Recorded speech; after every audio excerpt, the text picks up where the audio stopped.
بہت سارے کیسز ایسے آئے ہیں کہ جو ہندو ہیں ان کو زبردستی مسلمان کیا جا رہا ہے. میں آپ سے پوچھنا یہ چاہ رہا ہوں، کیا آپ کو بھی زبردستی مسلمان کیا گیا تھا یا آپ اپنی مرضی سے ہوئے ہیں؟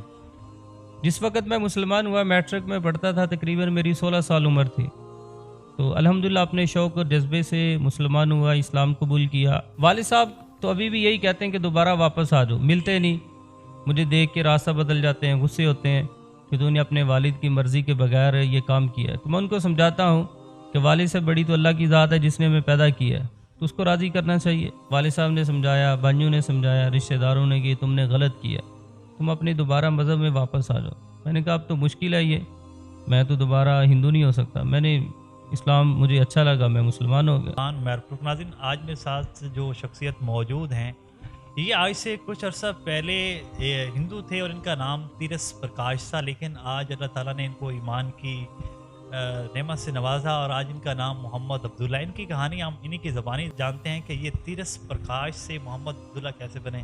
بہت شکریہ حضرت، آپ نے ہمیں وقت دیا. سب سے پہلے تو یہ بتائیں کہ آپ تیرس پرکاش تھے جو ایک ہندو نام تھا اور اس سے آپ محمد عبداللہ بنے.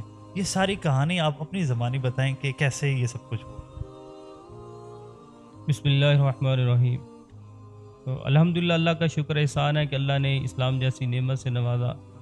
تو نعمت پہ جتنا بھی آدمی شکر ادا کرے وہ کم ہے. تو میرا تعلق ضلع ناروال سے ہے. ناروال کی تحصیل ہے ظفروال، اس کے ساتھ گاؤں ہے ایک اونچا کلام. تو وہاں میری پیدائش ہوئی 1985 میں. تو میری جتنی بھی برادری ہے اکثریت ابی بہن بھائی جو ہیں وہ ہندو ہیں. تو ہمارا جو خاندان ہے یہیں کا مقامی ہے، ہم رہائش مہاجر نہیں ہیں، یہیں کے رہنے والے ہیں شروع سے. تو 8 ہم بہن بھائی ہیں. تو جب ہم بڑے ہوئے تھوڑے سے ہمیں پتہ چلا 8-10 سال کے کہ ہمارا تعلق جو ہے وہ ہندو برادری سے ہے، ہندو ہیں ہم. تو ہمارے وہاں تقریباً کو 10-12 گھر ہیں گاؤں کے اندر، اور ضلع ناروال میں رشتہ دار ہیں، سیالکوٹ میں بھی ہیں. تو اکثریت اب بھی ہندو برادری سے ہیں، غیر مسلم. تو جب بڑے ہوئے پھر تو سوچ پیدا ہوئی کہ ہندو مذہب کیا ہے، اسلام کیا ہے، کیونکہ اکثر دوست جو تھے، دوست احباب وہ مسلمان تھے، اور سکول کے اندر جو اسلام کی تعلیم تھی، اسلامیات وہ پڑھتے تھے، استاد سمجھاتے تھے. تو 2 چیزیں تھیں، دو وجہ تھی جس کی وجہ سے میں مسلمان ہوا. ایک تو ہندو مذہب میں توحید کا کوئی تصور نہیں ہے. وہ کہتے ہیں تقریباً 33 کروڑ جو ہیں دیوی دیوتا یہ خدا ہیں، یعنی موجودہ اتنی ہندوؤں کی ہندوستان میں تعداد نہیں ہے جتنے ان کے خدا ہیں. تو اس کے مقابلے میں اسلام جو ہے وہ ایک توحید کا درس دیتا ہے کہ اس کائنات کا خالق اور مالک صرف ایک ہے، ذات کے اعتبار سے بھی، صفات کے اعتبار سے بھی. تو ہندو مذہب کو اگر ہم دیکھیں، جس طرح ایک ملک کے اندر 2 وزیر نہیں ہو سکتے، صدر نہیں ہو سکتے، ایک گاؤں کے اندر 2 چودھری نہیں ہو سکتے، تو اس کائنات کے اندر 2 الہ کیسے ہوں گے؟ تو قرآن مجید میں اللہ تعالیٰ فرماتا ہے اگر اس دنیا کے اندر 2 الہ ہوتے تو یہ سارا کائنات کا نظام درہم برہم ہو جاتا. ایک کہتا ہے میں نے دن نکالنا ہے، دوسرا کہتا ہے میں نے رات لے کے آنی ہے، ایک کہتا ہے میں نے اس کو بیٹی دینی ہے، دوسرا کہتا ہے میں نے بیٹا دینا ہے. تو آپس میں ان کی لڑائی اور جھگڑے ہوتے. تو اگر دنیا کا نظام نہیں چل سکتا 2 صدر اور وزیروں کی موجودگی میں، تو کائنات کا نظام کیسے چلے گا جب 2 الہ ہوں گے؟ اور دوسری جو وجہ تھی کہ ہندو جو ہیں وہ اپنے مردوں کو جلاتے ہیں. اور ہندوؤں کے ہاں یہ ہے، وہ کہتے ہیں کہ انسان دوبارہ جنم لیتا ہے، کہ 7 اس کے جنم ہوتے ہیں. اگر اس نے اچھے اعمال کیے ہیں تو دوسرے جنم میں کسی اچھے شکل میں آ جائے گا. تو اسلام یہ کہتا ہے، قرآن یہ کہتا ہے کہ انسان ایک ہی دفعہ دنیا میں آتا ہے، دوبارہ اس کا دنیا میں آنے کا کوئی تصور نہیں ہے. اور اگر ہم ہندوؤں سے پوچھتے ہیں، ان سے پوچھا جائے کہ تمہارا کتنا جنم ہے، تو کوئی بھی نہیں بتا سکتا. تو یہ تو ویسے انسان کی توہین ہے کہ انسان کو جو نا کسی کتے کی، خنزیر کی، کسی جانور کی، چڑیا کی شکل میں یہ جو دوبارہ آ گیا. تو اسلام جو ہے ان ساری چیزوں کی نفی کرتا ہے. اور ہندوؤں کے ہاں جو یہ جلانے کا تصور ہے، میں اس کو دیکھتا تھا کہ ہماری قوم اور برادری میں جو لوگ فوت ہوتے تھے ان کو جلاتے تھے. تو اب یہ جو جلانے کا جو تصور ہے یہ انتہائی وہ شرمناک ہے کہ ایک باپ جو ہے وہ ساری زندگی اولاد کو پالتا ہے، اور جب وہ فوت ہو جاتا ہے اور وہی بیٹا جو ہے، بڑا بیٹا، والد کی میت کو آگ لگاتا ہے. اس کے مقابلے میں اسلام کی جو تعلیم ہے، اسلام اس کو اچھے طریقے سے غسل کفن دے کے اس کو قبر میں اتارا جاتا ہے.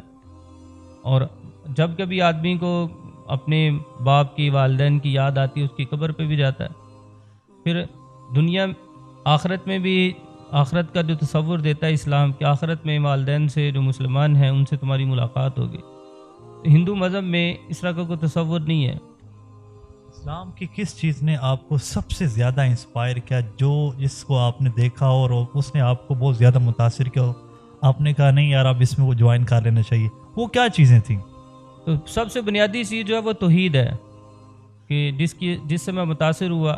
ہم اپنے رشتہ داروں کو دیکھتے تھے، گھر والوں کو دیکھتے تھے کہ وہ بتوں کی پوجا کرتے ہیں، کوئی تصویر بنا لیتا ہے، کوئی لکڑی کا بنا لیتا ہے، کوئی لوہے کا بنا لیتا ہے، ٹھیک۔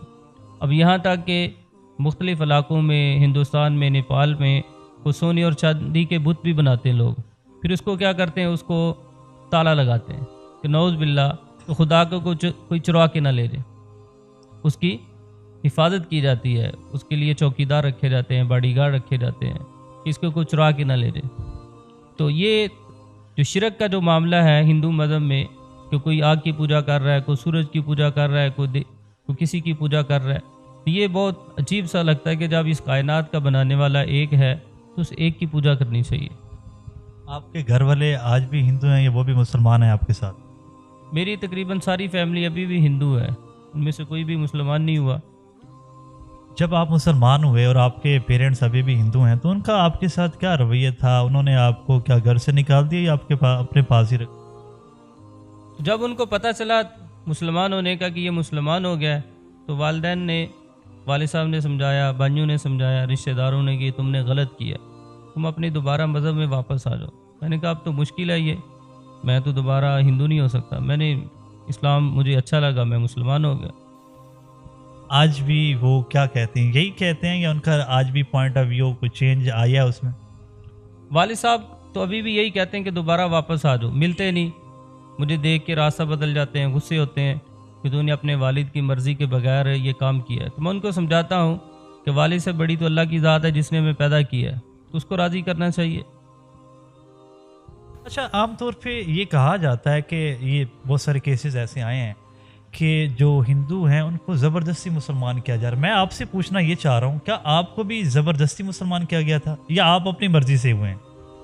جس وقت میں مسلمان ہوا، میٹرک میں پڑھتا تھا، تقریباً میری 16 سال عمر تھی، تو الحمدللہ اپنے شوق اور جذبے سے مسلمان ہوا، اسلام قبول کیا۔ اور یہ جو موجودہ جو کہا جا رہا ہے بل کے حوالے سے بھی اور سندھ کے حوالے سے بھی مسائل آ رہے ہیں کہ وہاں لوگوں کو زبردستی مسلمان کیا جاتا ہے، تو میں اپنی بات کرتا ہوں کہ الحمدللہ میرے ساتھ کسی مسلمان نے، مجھے تو کسی نے دعوت بھی نہیں دی مسلمان ہونے کی، اپنی مرضی سے ایک شوق اور ذوق تھا مسلمان ہونے کا۔ اور ہمارے کتنے رشتہ دار ہیں جو مسلمان ہوئے ہیں، اور بھی لوگ ہو رہے ہیں، تو الحمدللہ کوئی بھی 20 سال 2001 میں میں مسلمان ہوا، تو 20 سال کے عرصے میں نے نہیں دیکھا سنا کہ کسی کے ساتھ یہاں ہمارے علاقے میں زبردستی کی گئی ہو، زبردستی اس کو کلمہ پڑھایا گیا ہو۔ اور اسلام تو زبردستی کلمے سے منع کرتا ہے، لا اکراہ فی الدین، کے دین میں جبر نہیں ہے۔ اگر ہم کسی کو زبردستی کلمہ پڑھا بھی لیں تو وہ اس کا ایمان قبول نہیں ہے، کیونکہ ایمان تو تصدیق کا نام ہے، دل سے اس کو ماننا، اقرار باللسان تصدیق بالقلب، کہ زبان سے اقرار کرے، دل سے اس کو مانے۔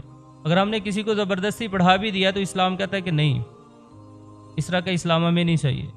وہ لائف جو آپ نے تیرس پرکاش کے طور پہ گزاری اور یہ لائف جو آپ محمد عبداللہ کے طور پہ گزارے ہیں، کیا فرق دیکھتے ہیں؟ اسلام کے علاوہ جتنے بھی زندگی ہے، اسلام سے پہلے جو زندگی گزاری میں نے، وہ تو ساری کی ساری جہالت ہے، پتہ نہیں تھا کہ اس کائنات کا مالک اور خالق کون ہے، اور کس شخصیت کی اس کی زندگی کو سامنے رکھ کے ہم نے زندگی گزارنی ہے، تو ساری کی ساری جہالت تھی۔